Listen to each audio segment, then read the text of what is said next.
योगी आदित्यनाथ कह रहे हैं कि समाजवादी पार्टी की सरकारों ने राज्य में वन डिस्ट्रिक्ट वन माफिया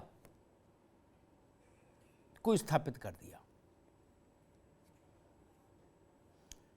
लेकिन इतनी बात तो तय है कि जिनके नाम से कभी उत्तर प्रदेश में कंपन हो जाता था, भय का संचार हो जाता था, अगर आज वो डर रहे हैं, हाय तौबा मचा रहे हैं, चीत्कार कर रहे हैं, आर्तनाद कर रहे हैं, इधर उधर वकीलों की ओट लेके सुप्रीम कोर्ट में मत्था टेक रहे हैं, कोई ऐसी विधि निकले, कोई ऐसी तरकीब निकले कि उत्तर प्रदेश न जाना पड़े, तो ये तो अच्छा है। तो मैं समझना ही चाह रहा हूं कि विधि कोई हो, अपराधी दो मॉडल हैं हमारे सामने देश में। देखिए, सैद्धांतिक तौर पर कुछ भी कहा जा सकता है, लेकिन प्रैक्टिकली दो मॉडल हैं। क्या मैं मायावती के समय में महीने 2 महीने में 100-125 केस जो अतीक के खिलाफ दर्ज करा दिए सरकार ने, उनकी बात नहीं कर रहा, वो तो खैर हाईकोर्ट ने भी कोशिश कर दिए थे, लेकिन 100 तो पक्के मुकदमे, क्या एक में भी सजा नहीं। ऐसी सुनाम धन्य सरकारें आई जिन्होंने केस वापस ले लिए, ऐसे सुनाम धन्य अधिकारी पैदा हुए उत्तर प्रदेश में पुलिस के जिन्होंने एफआईआर लगा दी राजनीतिक दबावों में। एक मॉडल ये है कि 100 केस करो, सैकड़ों मारो, लूटो काटो, कोई फर्क नहीं पड़ेगा, मस्त रहो, चंपी करा घूमो, क्या और ग्रह नक्षत्र अच्छे हो तो सांसद विधायक बन के रौब गांठो। दूसरा है आपकी टांगे कांपें, आपको भय लगे, आप रोएं, चिल्लाएं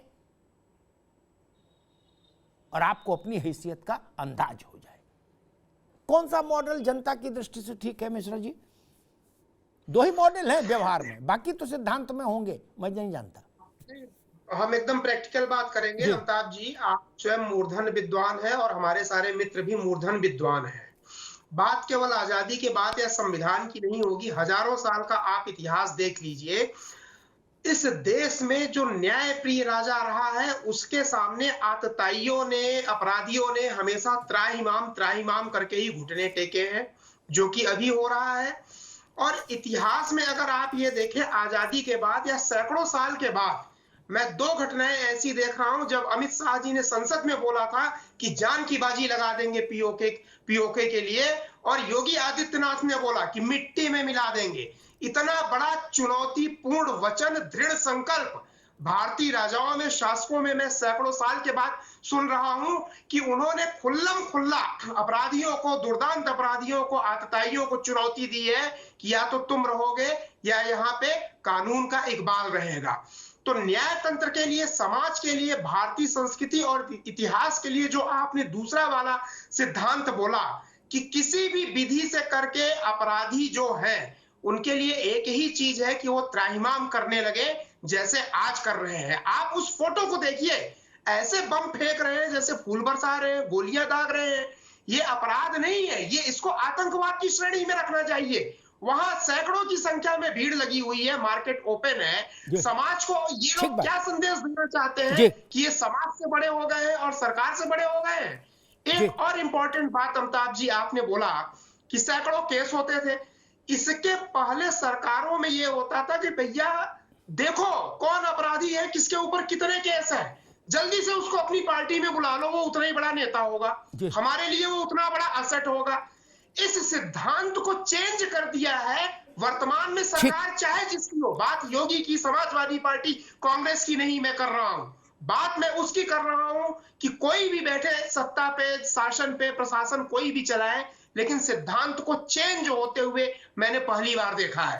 और मैं स्वागत करता हूं, यही होना चाहिए कि अपराधी हमेशा हाथ जोड़ के त्राहिमाम की मुद्रा में खड़े रहे।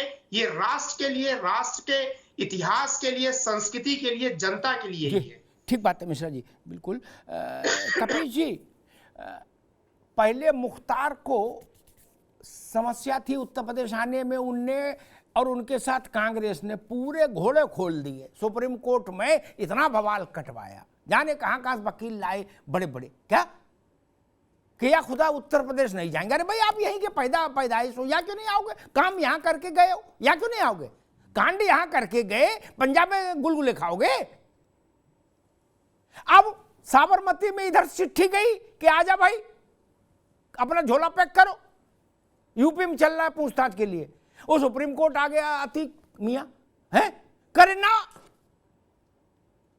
वो जो गाना था ना चित्रा सिंह या जगजीत सिंह की गजल कि ये भी ले लो वो भी ले लो मुझे लौटा दो बचपन के दिन, वैसे अतीक करे सब ले लो झोला झंगड़ है, रहने यूपी न भेजो। क्यों? और उसका छोटा भाई जो बरेली में बंद है वो कह रहा मुझे जेल से बाहर पेशी पे नहीं जाना। क्यों भाई? कांड करोगे फिर टांगे कांपेंगी और बाहुबली भी लिखवाओगे अपने आगे। कपिल जी नहीं। अमिताभ जी, जी सबसे पहली बात तो हम आपको ये कह दें कि अगर यही न्याय है और यही कानून है तो ये अधिनियम बन जाए, गाड़ी सबकी रास्ते में पलट दी जाए, क्या दिक्कत है? नहीं, अभी गाड़ी पलटने का बात, अभी तो पेशे की बात हो रही। कांड यूपी में हुआ, पूछताछ तो यूपी में करके लाना पड़ेगा ना। जी सुन तो जी मंत्री जी, मैंने आपको सुना है जी।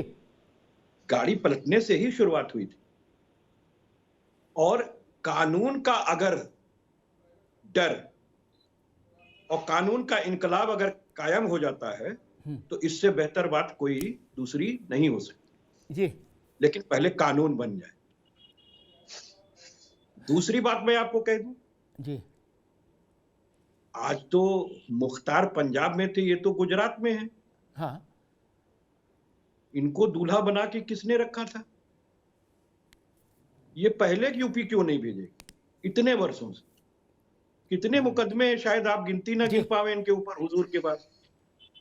तो अगर इनको पहले भेजना था तो अब ये क्या, देखिए सस्ती लोकप्रियता हासिल करना एक अलग बात जी और कानून का राज्य स्थापित करना एक दूसरी बात है जी। कानून का राज्य तब होता अमिताभ जी जी जब इनकी इंटेलिजेंस काम कर रही होती। गुजरात के अंदर भी ठीक, पर इनका इंटेलिजेंस फेल्योर हो रहा है जी ठीक। क्योंकि घटना जब घट गई, नहीं अमिताभ जी बहुत ध्यान से सुनिए क्योंकि मैं तो खुद भी एक प्रैक्टिशनर हूं। जी जी ठीक। मैं इसलिए आपको उस एंगल से कहना चाहता हूं। देखिए जो आपने एंगल और पुट किया, एक सामान्य प्रज्ञावान व्यक्ति जब इस तरह के अपराधों को अपनी आंख के सामने होता हुआ देखता है कि पूरी फिल्म की शूटिंग चल रही है, तो उसके मन में यही सवाल उठता और यही प्रश्न उठता कि हाँ यही सही। लेकिन न्याय की दृष्टि से अगर देखा जाए ठीक ठीक। तो जिसके लिए सरकार स्थापित है वो कांग्रेस के नहीं हुआ। जी ठीक है, ये उनका फेल्योर है जिसके जी वजह से जी ये ठीक है। हुआ। कांग्रेस के राज शर्मा साहब भी जुड़ गए, उनका भी बहुत बहुत स्वागत है। कपीश बाबू ठीक है। अरे रुको भाई, एक मिश्रा जी एक मिनट रुकिए, एक मिनट रुकिए, एक मिनट रुकिए, मुझे कनेक्ट करने दीजिए।